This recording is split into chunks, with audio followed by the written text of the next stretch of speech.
Assalamualaikum warahmatullahi wabarakatuh. Anak-anak kelas 6, semoga kalian masih tetap semangat dan selalu sehat. Hari ini kita akan belajar pelajaran bahasa Indonesia. Kita sampai di tema 7, kepemimpinan, dan subtema 1, pemimpin di sekitarku. Anak-anak, yang pertama kita akan belajar tentang pengertian pidato. Pidato disebut juga orasi, yaitu sebuah kegiatan berbicara di depan umum untuk menyatakan pendapat atau memberikan gambaran tentang suatu hal. Teks pidato biasanya berisi tema-tema tertentu.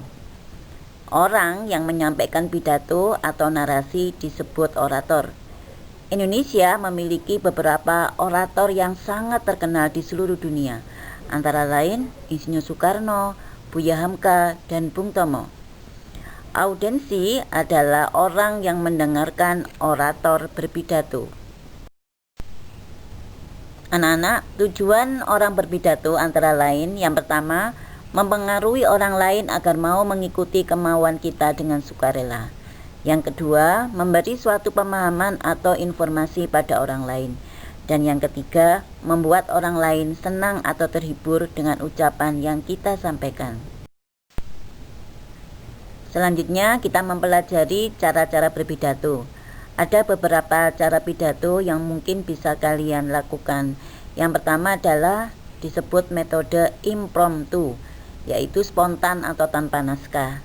Jadi ketika berbicara atau berpidato dengan metode ini, seseorang langsung berbicara. Yang kedua, memoriter atau hafalan. Di metode ini sebelum berpidato, orang tersebut menghafalkan naskah yang akan dipidatokan.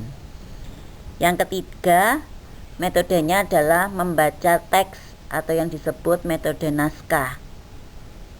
Jadi ketika berpidato, orang tersebut membaca naskah, tinggal membacanya saja di hadapan audiens. Yang keempat, ekstemporan atau menyiapkan konsep terlebih dahulu. Di cara ini, selanjutnya kita akan belajar konsep pidato. Hal-hal yang perlu diperhatikan ketika kita akan membuat konsep pidato, yang pertama adalah tema. Yang kedua yang perlu diperhatikan adalah pembicara. Pembicara adalah orang yang menyampaikan pidato. Kita perlu mengetahui latar belakang pendidikan dan pengalaman dari pembicara. Yang ketiga yang perlu diperhatikan adalah pendengar. Kita harus tahu usia pendengar dan latar pendidikan pendengar. Yang keempat adalah tempat di mana kita akan menyampaikan pidato tersebut. Hal ini berguna agar kita bisa menentukan performa yang akan kita tampilkan ketika menyampaikan pidato. Dan yang kelima adalah poin-poin isi pidato yang tentu saja harus disesuaikan dengan tema pidato yang kita buat. Selanjutnya kita akan mempelajari unsur-unsur pidato.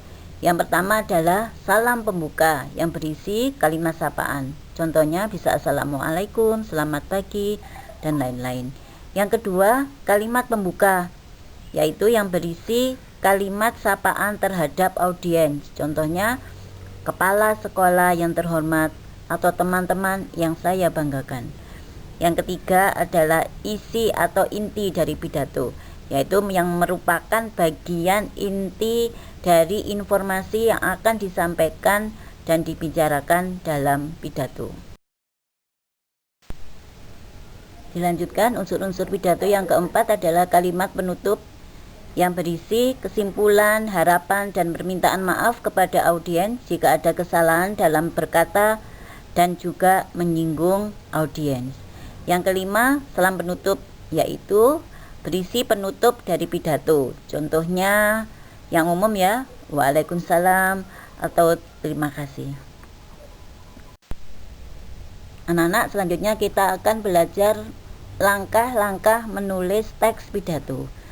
Hal pertama yang kita perlu perhatikan adalah tema, ya, yang bisa disesuaikan dengan momen-momen tertentu yang semuanya itu akan memberi arti dan berguna bagi audiens.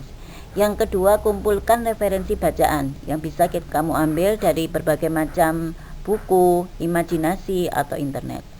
Yang ketiga, rancangan teks pidato. Jadi kamu membuat rancangan teks pidato yang merujuk pada unsur-unsur pidato. Yang keempat, rangkaikan pidato tersebut menjadi teks pidato yang utuh dengan memperhatikan kalimat efektif dan menggunakan kata-kata baku. Dan yang kelima, latihan membacakan pidato. Yang harus kamu ingat adalah pelafalan dan intonasinya. Kamu bisa berlatih di depan cermin atau di depan temanmu.